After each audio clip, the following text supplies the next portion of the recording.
नमस्कार दोस्तों, स्वागत है आपका SSC learning point by Singh sir.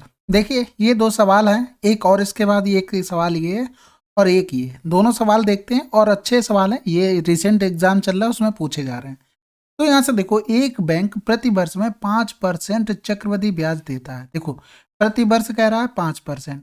एक ग्राहक वर्ष की प्रत्येक 1 जनवरी और 1 जुलाई को 6400 रुपये जमा करता है। वर्ष के अंत में ब्याज द्वारा प्राप्त की गई राशि कितनी होगी? अब यहाँ से देखो, 1 जनवरी को वो जमा कर रहा है और 1 जुलाई को जमा कर रहा है, यानी कि यहाँ पर भी उसने 6400 जमा किए और यहाँ पर भी 6400 जमा किए। रेट 5% प्रति वर्ष थी, लेकिन यहाँ से देखो 1 जनवरी और फिर 1 जुलाई को जमा किया, यानी कि इसमें ये अंडरस्टूड है कि ये अर्धवार्षिक काम कर रहा है, यानी कि रेट हमारी 5/2% हो जाएगी। अब यहाँ से देखो, अगर हम यहाँ से देखते 6 महीने की एक स्लैब बन गई, यानी कि 1 वर्ष का ब्याज मिलेगा 6400 पे। 6400 पे 1 जनवरी से 1 जुलाई तक कितना ब्याज मिलेगा? 1 वर्ष का ब्याज मिलेगा, यानी कि इसका हम 5/2% निकाल दें तो कितना आ जाएगा? 0 से 0, 2 तियाँ 6 हो गया, 2 दूनी 4, 5 दूनी 10, 5 ते 15, 160 रुपया आ गया ब्याज। अब यहाँ से देखो, अभी इसी पे काम कर रहे हैं। अब यहाँ से ये आगे भी जाएगा क्योंकि 1 जुलाई की भी बात कर रहा ना, फिर वर्ष के अंत कह रहा है, यानी कि इस पर 6400 पर ब्याज जो मिल रहा है वो तो मिलेगा ही। 6400 पे जो ब्याज मिल रहा है वो तो मिलेगा ही, लेकिन यहाँ पर 160 रुपये पर ब्याज और मिलेगा। समझ रहे होगे बात को मैं क्या कहना चाहता हूँ? यानी कि यहाँ से करेंगे तो देखो 5 दूनी 10 हो गया, 0 से 0 कट गया, 2 दूनी 4, 4 चौकू 16, यानी कि यहाँ पर 4 और मिल गए, 164 रुपया मिल गया यहाँ पर।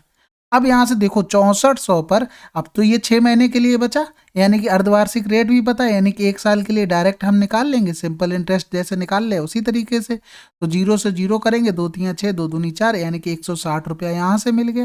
यानी कि टोटल हमको ब्याज कितना मिला? 160, 164 और 160, यानी कि 4, 6, 6, 12, 6, 18 हो गया, यहाँ से लगा 1 हो गया, 2, 1 3 और 1 4, 484 रुपया हमको टोटल मिल गया।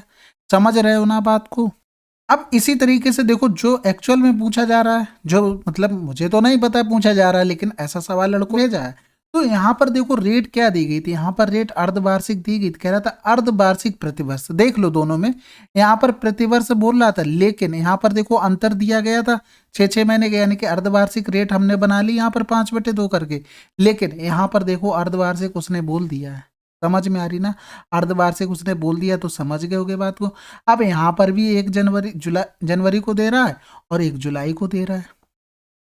अब यहाँ से देखो 3200 यहाँ पर भी दिए उसने, 3200 यहाँ पर भी दिए, यानी कि यहाँ से देखो वैसे 2 साल की इफेक्टिव निकाल के वैसे करते हो वैसे कर लो, मैं समझाने के लिए इस तरीके से लिख रहा हूँ। तो यहाँ से देखो ब्याज मिलेगा 6 महीने के लिए, यानी कि 1 साल में इसमें कितना ब्याज मिलेगा? 10% के हिसाब से 320 रुपया यहाँ से ब्याज मिलेगा। समझ गए?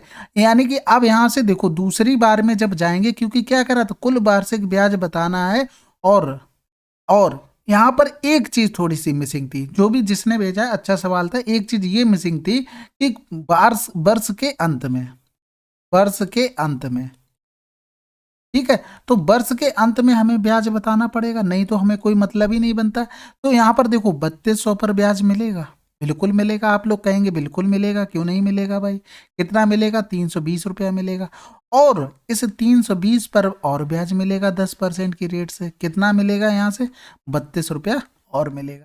इसी तरीके से इसमें तो देखो जुलाई से दिसंबर तक जाएंगे 6 महीने का, यानी कि केवल सिंपल इंटरेस्ट लगेगा, तो यहाँ से डायरेक्ट 10% निकालेंगे तो कितना आ जाएगा? यहाँ से 0 से 0 चला गया, यानी कि 320 रुपया आ जाएगा। यानी कि इन तीनों को जोड़ देंगे, 320 गुणे 3 प्लस का 32 हो जाएगा, यानी कि 0, 3 दूनी 6, 3 त्रिका 9, प्लस का 32 करेंगे, यानी कि 2 हो गया, 6 3 9 हो गया, और ये हो गया 992 रुपया आंसर आ गया। समझ गए होगे, आशा करते हैं। ठीक है, और आप लोग कमेंट करके बताइएगा कि एग्जैक्ट क्वेश्चन क्या था। ठीक है, मेरे पास यही क्वेश्चन आया तो उसको सॉल्व करा दिए। चलिए फिर मिलते हैं अगले वीडियो में, तब तक के लिए जय हिंद, जय भारत।